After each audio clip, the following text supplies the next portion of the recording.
আর একজন কুলাঙ্গার বানিয়ে রেখে গেছে জিয়াউর রহমান। মাননীয় প্রধানমন্ত্রী, আপনি কি বলেছেন? জিয়া রহমান সাহেব তারেক রহমান সাহেবকে কুলাঙ্গার জন্ম দিয়ে রেখে গেছেন, তাই না? তা আপনি যখন এই কথা বলেই ফেলেছেন, তো আসেন আমি আর আপনি কুলাঙ্গার নিয়ে কিছু আলোচনা করি যে কুলাঙ্গার কাকে বলা হয়। আমরা যতটুকু জানি, কুলাঙ্গার বলা হয় ওই সন্তানকে যে সন্তান বাবা থাকার পরেও বাবার পরিচয় দেয় না, যেমন আপনার ছেলে।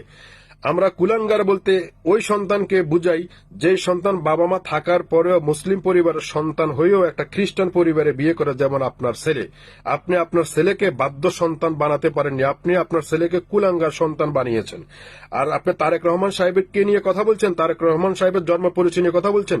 তারেক রহমান সাহেব সবসময় জাতির সামনে বুক ফুলিয়ে বলে, আমার বাবা জিয়াউর রহমান, আমার মাতা বেগম খালেদা জিয়া। কই, আপনার ছেলের মুখ থেকে তো আজ পর্যন্ত কখনো শুনিনি যে আমার বাবা হচ্ছে ডাক্তার ওয়াজেদ মিয়া, এবং আপনার মুখ থেকেও কখনো শুনিনি যে আমার স্বামীর নাম ডাক্তার ওয়াজেদ। আপনার স্বামী যে মারা গেল আজকে এতটি বছর হয়ে গেছে, আপনি আপনার বাবার জন্মদিন পালন করেন। কই, আপনার স্বামীর জন্মদিন মৃত্যুদিন তো আপনি পালন করেন না। তাহলে আপনি কুলাঙ্গার কাকে বলেন? কুলাঙ্গার হচ্ছে আপনার সন্তান তারেক রহমান সাহেব নয়। তদ্রূপ তারেক রহমান সাহেবের পরিবারকে নিয়ে কথা বলতে হলে আগামীতে হিসাব করে বলবেন, যাতে আমরা আপনাকে প্রশ্ন ছুড়ে না দেই। Mind it.